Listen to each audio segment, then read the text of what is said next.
We were told 3 partial meltdowns, don't worry about it. Now we know it was 100% core melt in all 3 reactors.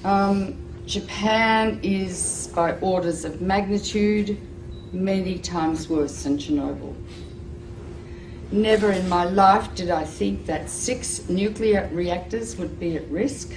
Well, TEPCO is like the little Dutch boy. All of a sudden we have cracks in the dike. You put a finger here, you put a finger there, and all of a sudden new leaks start to occur, and they're overwhelmed. Literally making it up as they go along. We're in totally uncharted territories. You get any nuclear engineering book, look at the last chapter, and this scenario is not contained in the last chapter of any nuclear engineering textbook on the planet Earth. So they're making it up as they go along, and we are the guinea pigs for this science experiment that's taking place. All radiation is damaging. It's cumulative. Each dose you get adds to your risk of getting cancer.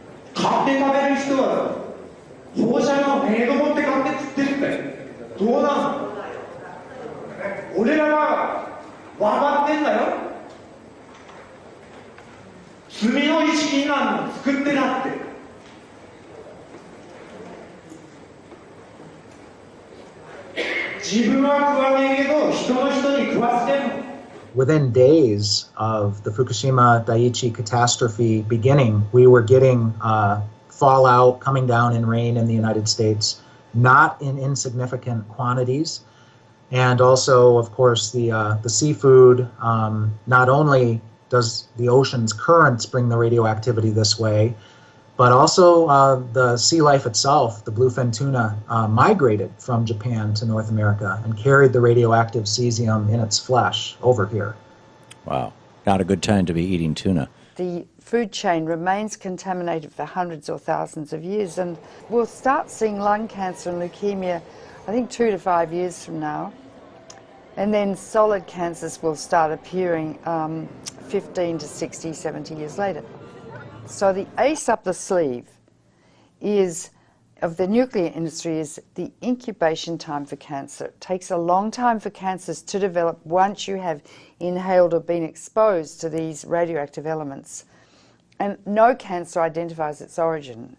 And so there is already a level of cancer in society, but it's going to increase dramatically. The problem is not really under control. It will not be under control for, it's estimated, between 40 and 100 years from now. There's no way to clean it up. They say 40 years, but they can't clean it up. They can't. And the site's still unstable and vulnerable to natural disasters. If there is another earthquake, a serious one, 6, 7, 8 or 9 magnitude, that would rattle all these 1,060 tanks. It would rattle the damaged cores, spent fuel, whose structures have already weakened. Yes. That's a potential very, very serious threat. Approximately 300 tons of water was filtering through the site until early this month, becoming laced with radioactive materials and then seeping into the sea. Another factor is the ever-increasing amount of water accumulating inside damaged infrastructure. Once it makes its way into reactor buildings, it mixes with radioactive isotopes. For months, TEPCO workers have been pumping up 400 tons of water every day and storing it in tanks on site. There's 1,060 tanks, stainless steel water tanks, that are holding the water which they keep pumping into the damaged reactors and the spent fuel storage pools. From the air, the scale of the problems at Fukushima become clear. The growing mass of storage tanks now dwarfs the plant itself. More than 1 million tons of highly radioactive water is now stored here. But the tanks have been hastily built. They're made of steel plates, bolted together, rather than welded. Last week, workers detected a major leak in one of those tanks.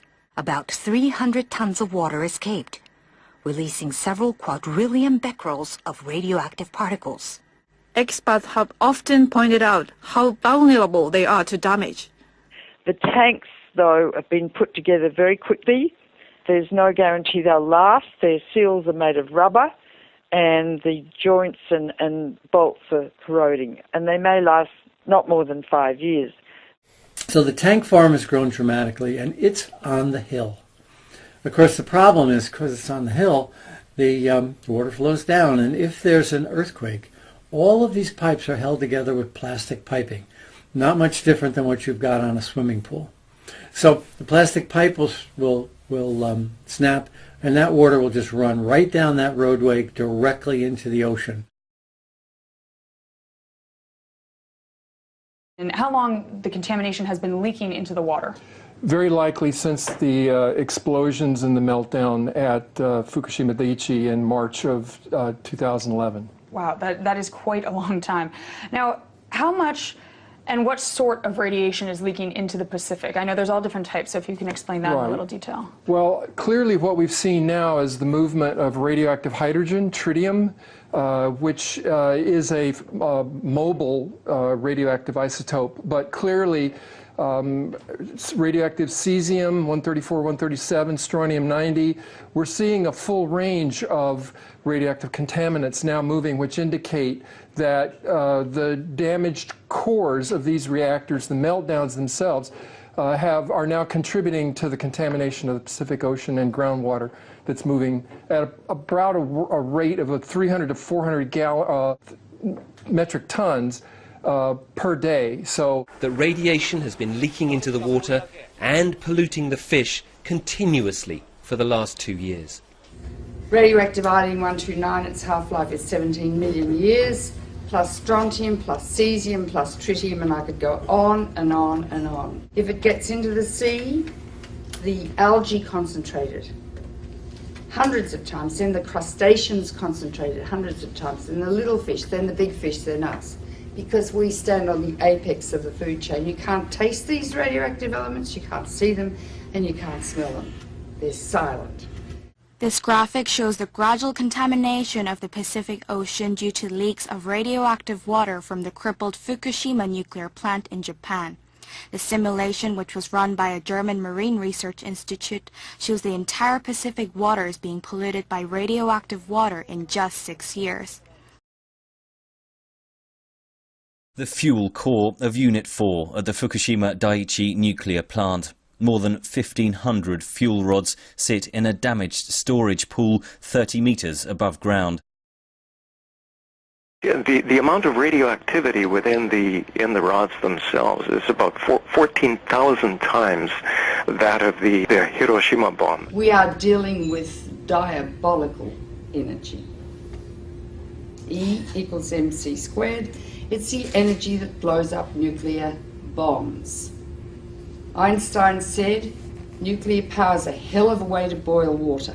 They need to remove those fuel rods from the pool because if there's another earthquake, Building 4 would go down probably, and all those fuel rods would be exposed to the air and they would burn, and they would release 10 times more radiation or cesium than was released at Chernobyl, huge amounts, and pollute much of Japan and the Northern Hemisphere. So we're in a nuclear crisis at the moment. If there's another earthquake and Building 4 collapses, which contains the cooling pool with fresh fuel, I'm going to evacuate my family from Boston. So they've put a crane on top of that building, which is shaky anyway, and they're going to lift the fuel assemblies out one by one with the crane, and it will be done manually. Normally, those rods are removed by computer control with millimetres to spare. It's a very delicate operation. The fuel rods must be kept submerged and must not touch each other or break. Nuclear experts warn any mishaps could cause an explosion many times worse than that one here in March 2011. Because if several rods touch each other, you could reach criticality and the whole fuel pool could go critical. Or if the rods break as they're being lifted out, large amounts of radiation would escape from the rods and the area would have to be evacuated, meaning that if the area is evacuated, the continuous operation of cooling 5 spent fuel pools and 3 melted cores would stop. Need I go on?